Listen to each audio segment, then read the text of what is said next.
Assalamualaikum warahmatullahi wabarakatuh. Salam sedulur dari Mang Dayat. Palembang tidak pernah dikuasai oleh Majapahit. Nama Palembang itu selalu hadir dalam kitab-kitab kuno ataupun sastra di Nusantara ini. Ini adalah salah satu bukti ketuaan kota Palembang, bahwa sejak dulu Palembang ini sudah punya peran di Nusantara ini. Namanya selalu dikutip. Nah, termasuklah naskah-naskah yang mengutip bahwa Palembang ini adalah wilayah Majapahit. Dan sebenarnya kalau kita teliti lebih dalam, naskah-naskah ini bukan menyebutkan Palembang wilayah Majapahit, tapi lebih keinginan Majapahit untuk menduduki atau menundukkan Palembang. Sebelum kita lanjut lebih dalam, Mang Dayat minta bantu dulu didukung channel Mang Dayat dengan mensubscribe dan klik tanda loncengnya. Hal yang simpel untuk Mang Cebice, tapi sangat berarti untuk Mang Dayat. Mudah-mudahan kita selalu dalam rahmat Allah Subhanahu wa Ta'ala dan dilancarkan rezekinya. Wong Palembang ada di pangku, saya Adi Junjung.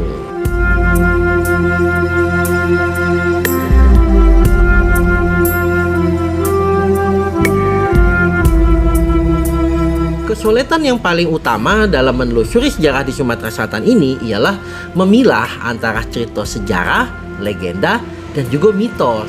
Karena banyak nih mitos yang berkembang di masyarakat, dan ini dijadikan sesuatu yang diyakini, dan ini dianggap sebagai informasi valid atau sumber premier di masyarakat. Dari beberapa legenda ataupun mitos yang ada di Sumatera Selatan ini sebenarnya cukup banyak yang mengaitkan cerita bahwa ada hubungan dengan Majapahit. Berasal dari Majapahit lah, belajar ilmu dari Majapahit lah.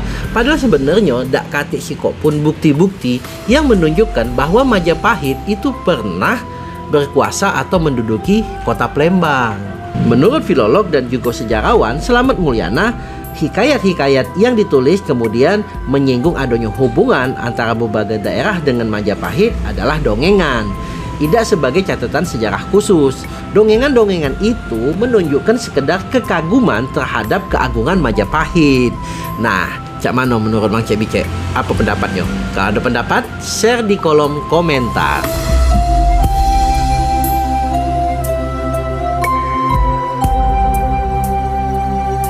Apa analisanya bahwa Majapahit tidak pernah menguasai Palembang, bahkan menguasai Nusantara? Jadi sebenarnya Majapahit itu hanya memiliki wilayah di Pulau Jawa, dan itu pun tidak sepenuhnya. Ada beberapa catatan yang menunjukkan bahwa Majapahit itu hanya menguasai Pulau Jawa dan tidak termasuk Palembang. Yang pertama, awal kemunculan bahwa Majapahit itu menguasai Nusantara itu dari Bapak Muhammad Yamin. Beliau saat itu adalah sejarawan yang mencari formula untuk national building, untuk menjadi pemersatu dari kesatuan Indonesia. Nah, di masa ini beliau mengklaim adanya peta Nusantara Archipelago itu sebagai wilayah dari Majapahit. Kalau kita jingok Nusantara, apa arti Nusantara? Terdiri dari kata Nusa dan Antara. Nusa itu artinya pulau atau daerah.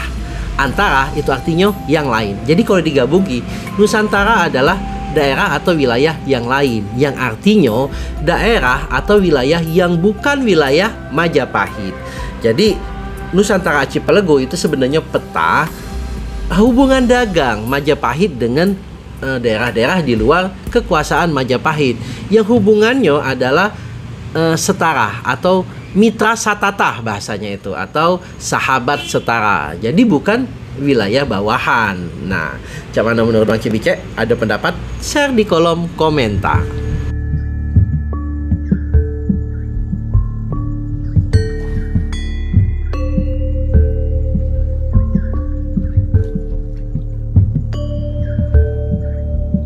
Kalau kita jingok dari bukti peninggalan Majapahit, yaitu persebarannya di Manobae, kita bisa jingok bahwa Majapahit itu hanya tersebar di sekitar Jawa, Madura, dan juga Bali. Berbeda dengan Sriwijaya. Nah, Sriwijaya ini kan ditemukan di berbagai negara, pecah di India, bahkan ada di Thailand, di Cina pun juga ada. Dari prasasti Majapahit, yaitu Waringin Pitu, yang ditulis tahun 1447 Masehi, dalam prasasti ini nulis tentang administrasi dari kerajaan Majapahit ini, termasuklah ngatur kerajaan-kerajaan di bawahnya. Nah, di sini itu disebutkan bahwa Majapahit itu punya 14 kerajaan bawahan. Di antaranya juga disebutkan Adodaha, Jagaraga, Kahuripan, Tanjung Pura, Pajang, dan sebagainya. Yang galo-galonya ini ada di Pulau Jawa. Nah, cak mana menurut Mang Cek Bicek pendapatnya? Share di kolom komentar.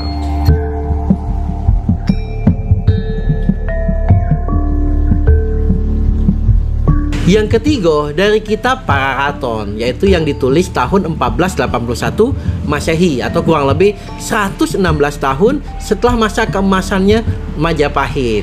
Ini ditulis pada masa-masa akhir lah ya Majapahit ini, di zaman Raja Girindrawardhana. Di sini pertama kali ditemukan yang namanya tulisan tentang Sumpah Palapa ini, atau yang disebutkan, yang populer disebutkan oleh Pati Gajah Mada. Bunyi Sumpah Palapa ini kalau dibaca secara lengkap, yaitu menyatakan, jika telah menundukkan seluruh Nusantara di bawah kekuasaan Majapahit, saya baru akan melepaskan puasa.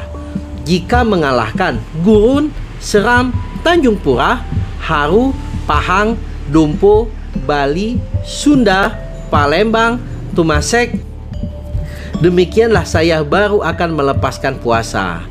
Dari sumpah ini kita bisa jingok kan bahwa sebenarnya ada mimpi ataupun keinginan dari Majapahit ini menundukkan seluruh Nusantara di bawah Majapahit.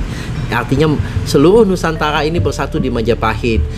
Tapi kenyataannya sumpah ini tidak tertunaikan sampai akhir keruntuhan dari Majapahit itu. Jadi seluruh daerah yang di luar Pulau Jawa itu belum berhasil ditundukkan oleh Majapahit. Jangankan di luar Pulau Jawa, yang di Pulau Jawa dewe yaitu tanah Sunda itu masih belum juga berhasil ditaklukkan sampai akhir Majapahit runtuh tadi. Yaitu kerajaan Pajajaran yang dipimpin oleh Prabu Siliwangi.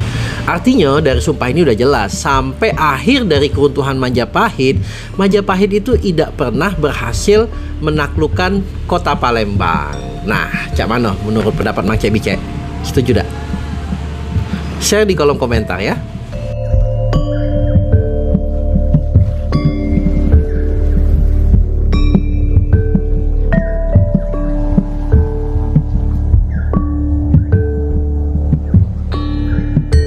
Kalau kita ngomong dalam segi bahasa adalah menguasai. Menguasai itu kan artinya dalam suatu wilayah itu ada kewajiban dikuasai, ada kewajiban membayar upeti.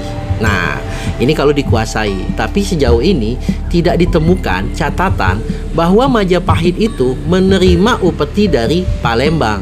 Itu juga dengan sebaliknya, tidak ditemukan catatan bahwa Palembang itu selalu membayar upeti sama Majapahit. Nah, di sini juga membuktikan hubungan antara Palembang dan Majapahit itu adalah hubungan stata, mitra stata, atau sahabat setara. Ngapo Palembang dan Majapahit itu bisa dikatakan hubungan setara?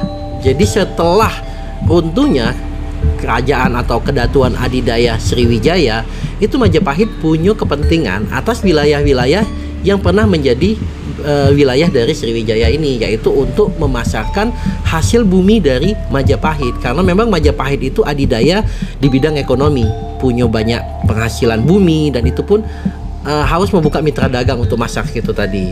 Nah, dari sinilah, dari hubungan dagang inilah masyarakat Palembang itu mengenal keadidayaan ataupun keagungan dari Majapahit itu. Sehingga karena keagungan inilah tercipta yang namanya cerita-cerita tutur, legenda yang keseluruhannya itu banyak berhubungan dengan Majapahit. Tapi mungkin ada yang bertanya-tanya juga, kalau memang Majapahit tidak pernah menguasai Palembang, cak mano cerita Aryo Dila?